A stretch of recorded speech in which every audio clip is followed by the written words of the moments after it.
So welcome back to the Dampan Studios. This is Behind the Lines, and joining me here this evening is Hoosier Park's leading driver, Sam Widger. Sam, good to have you aboard here tonight.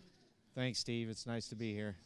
And I know this might be a little bit outside of your comfort zone, but glad you're up here, and we're just going to chat a little bit. And just get to know you a little bit more and see what makes Sam Widger click. Okay. Sound like a deal? It does, and you're right. It's outside of my comfort zone, but that's okay. That's all right. That's all right. And we do appreciate you for taking time out to help us do this here. Again, leading driver, you're off to a great start this year. Yes. Yeah, thanks. Leading driver, I don't know what that is. I mean, I just go out there, do my thing, and whatever happens, happens, and go on to the next one. Doing your thing, how long have you been doing your thing? Since 1986. 1986. Yeah. Where'd you start? Quad City Downs, Fairmont Park. Quad City Downs in Fairmont Park in Illinois. So you've been an Illinois boy for most of your life then? Yeah, born and raised. Born and raised in Illinois. Okay, very good. We got some stats here. Well, the age there, 55. I hope that's okay. Beecher, Illinois, and is your hometown there. You've got 46,541 lifetime starts, 6,257 career wins, purses in excess of $52.6 million. That's a lot of money, Sam. You're still driving. You should be retired vacationing somewhere.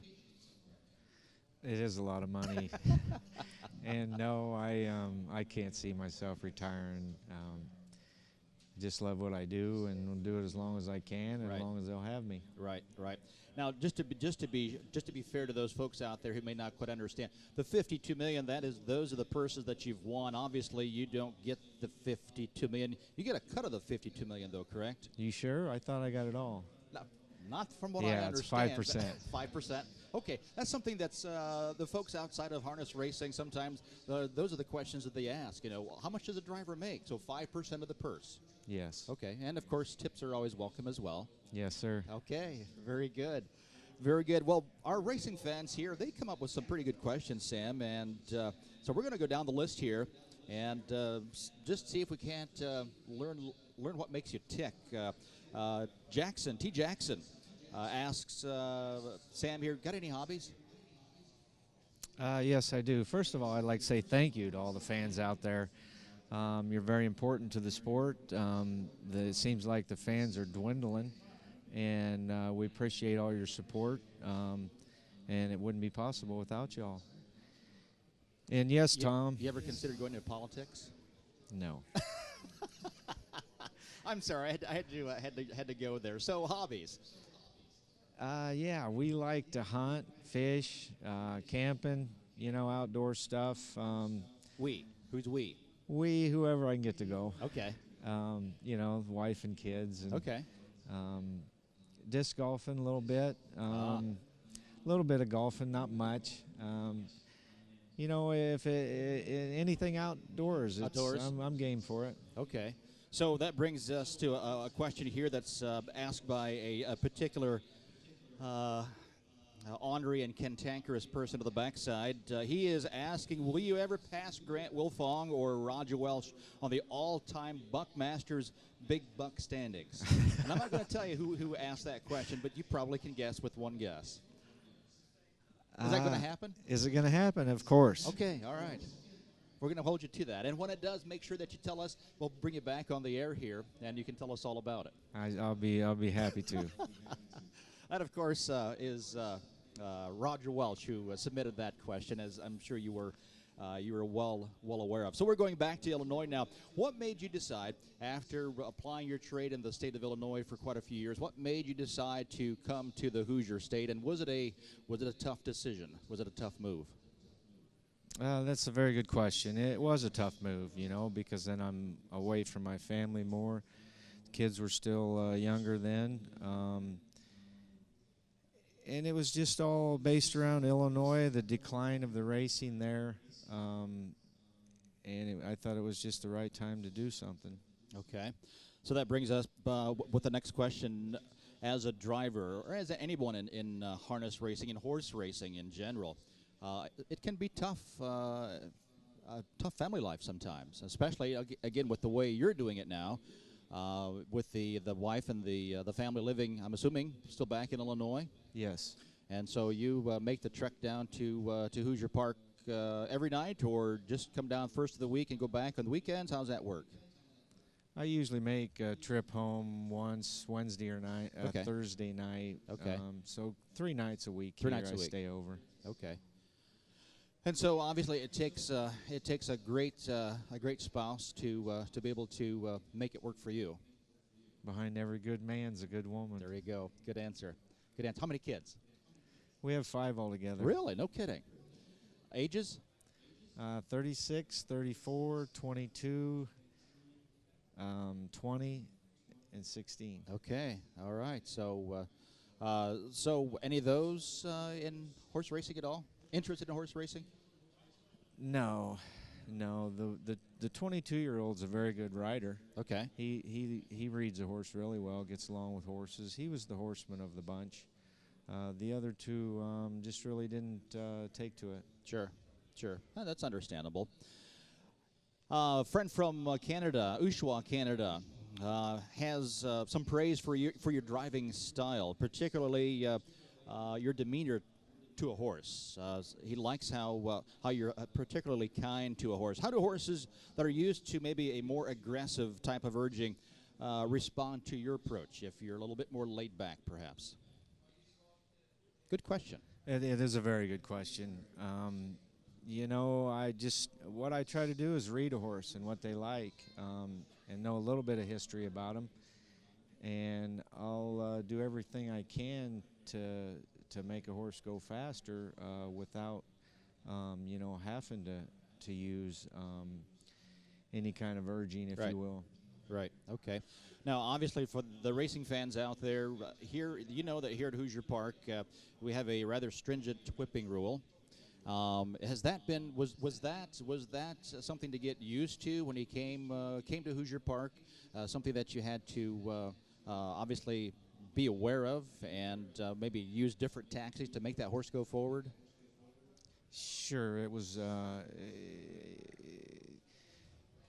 Yeah, I mean, we were just used to being able to hit him with one hand, Right. And so it took a little bit of getting used to, but I don't.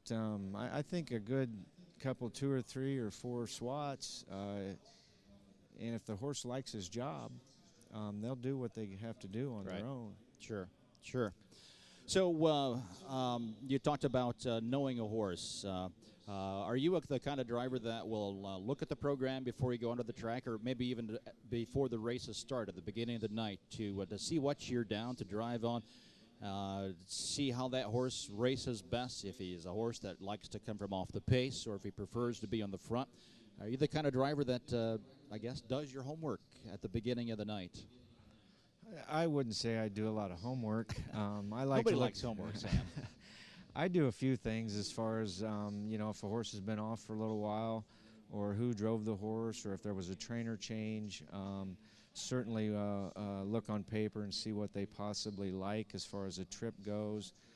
But as far as studying, I always study wrong, it seems like. Okay. So that brings up another question. So if you are down to drive a horse for the first time and you see that you have a fellow driver that's been driving the horse, will you sometimes ask any idiosyncrasies about this horse, something I need to be careful, need to know about this horse? Sure. I mean, I'll get some insight if I can. Right. If I don't, it's okay too. Right. Sure. Okay. Matt Tucker asks, who are the top 5 drivers that you have raced against in your career? Wow. Without stepping on any toes, but that's No, all right. That's a good question. It is a very good question. Starting out early on, obviously Davey McGee, Tony Morgan, and recently, I mean, Trace is a good driver, or Tim, the Tetrick brothers. Right. Aaron Merriman, I mean, very talented guy. There's a lot of talented drivers out there, and I've picked up stuff from them, too, over the years. Do you find that maybe the younger generation a little little tougher to compete against than perhaps some of the more veteran drivers that have a lot more starts under their belts? Do they have a few extra tricks up their sleeve that you may have not seen before, or not necessarily? Not necessarily. You know, a lot of the guys just have their own driving style, it seems like. What's your driving style? My Anything driving in style, particular? positive mental attitude, number one. I like to go out there and think that I have a shot to win if I'm in the race. And I like to read a horse, like I said. If you can find out what they like, what they don't like, that helps out a ton, you know. And, of course, a horse that likes his job makes your job easier, too. Sure. And then getting the job done is not always easy, too, because you got 9 or 10 other guys out there that want to win as well. Right. Here at Hoosier Park, we have 9 on the gate. We have 1 trailing starter, or perhaps sometimes 2 trailing starters. Post position 9 or post position 10, which would you prefer? I'm not a big fan of the second tier. Really? And why is that? I hear that a lot, but for me sitting up here, I think, gosh, that's closer. That's closer to the inside. You know, less distance to make up. But I hear that from the drivers a lot, though, that they don't like the trailing position. Why is that? Well, a couple of reasons. You're kind of at the mercy of the horses in front of you. Number 2, it tends to change horses' approach in the race if they don't see the gate. If they don't see the gate. You see that happen? Sure, a lot. Okay. Yeah. So if I got a horse that's quick off the gate out here, a 9-hole is okay. I'd rather have that than the 10-hole. And with the configuration of Hoosier Park being a 7/8 mile track, do you think post 9 might not be as bad here as, say, a 5/8 mile track, half-mile track, obviously, but even a mile track, because we've got a good 1/8 of a mile, maybe a little bit more, 3/16 of a mile before you get to the first turn. So you've got some time to get that 9 post position 9 horse rolling off the gate to get to the front. Correct?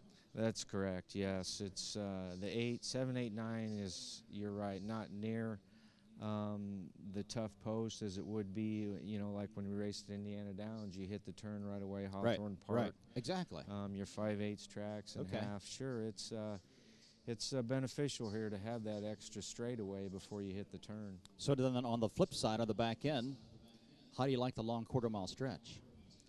That's you know, it is a long stretch. Yes, it is. And you wouldn't think it, but you'll see a lot of horses get through if you stay on the rail because the stretch is so long. And because a horse will tend to drift off the rail, you're saying? Sure, they do that a lot here. When you come off that turn, if you don't hug the rail, you're already, you know, couple feet off the rail. So that's just kind of a natural thing for horse when they come off the turn, is just to angle wide, and so you have to be prepared for that.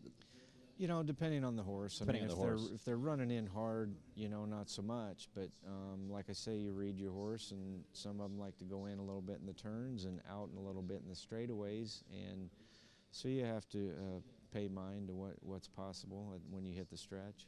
So a fan of the inside passing lane, or no? Sure. Okay. So you're not too concerned then up the stretch if you're locked in, because you know you have that extra lane on the inside. Will a horse sometimes fight you to go to the inside, because obviously most of the time he's used to being tugged in the right line and to go to the outside. Will horses sometimes fight you to go down into the passing lane, or no? I mean, sure, on occasion. Really? You know, if you got one that's an older horse, maybe. An older horse, and some green ones too. You know, they just want to go around that horse in front of them. They just want to go by him, which is a good thing. You want that. So sometimes they'll do that. But most of the time, if you're following a horse, and at least this is how they're trained, I'm assuming, they're always being taught to go to the right side of the horse as opposed to go to the left side of the horse. That's correct. So I was always curious if sometimes you have to fight those horses to go down in as opposed to go to the outside. Sure. I mean, there are some horses that won't pass up the inside because when they hit the straightaway, like I was saying, they tend to run out. Tend to run out to begin with. And so you would rather go to the outside. Right. Okay. All right. Very good. So going back to the drivers, who was the best driver that that you drove against while you were in the state of Illinois? The best driver? Yes. Probably Tony Morgan. Okay. And of course, Tony is in the East Coast now. Yes. He's racked up a lot of wins. Tony's a very talented horseman all around. Right. Right. Okay. Do you think there is an advantage of a driver like Tony, who has also trained many horses over the course of his career? Do you think it's an advantage to someone like him or a trainer driver? Do you think there's an advantage to that person? I mean, he's driving his own horse. He knows the horse. He reads the horse. He knows what he has. Do they sometimes perhaps have an edge over the a catch driver that just all he does is drive, for other horses? Doesn't have a barn, I guess. Doesn't have any trainers in the morning. Yes and no. Yes and no. I mean, if it's your own horse and depending on how seasoned you are, if you're driving your own horse, you might want to be a little bit more cautious than if you're jumping up on somebody else's horse. Sure. So you throw all them factors into it, and yes and no. Speaking of your own horse, you got into the ownership business last year towards the end of the season, if memory serves me correctly. That horse coming back this year? I don't believe I've seen the horse back this year yet. No, I believe he went. He's been racing in New York, I believe. Okay. Still own the horse? No, Okay. we sold him. Okay. All right. Is that something you do often?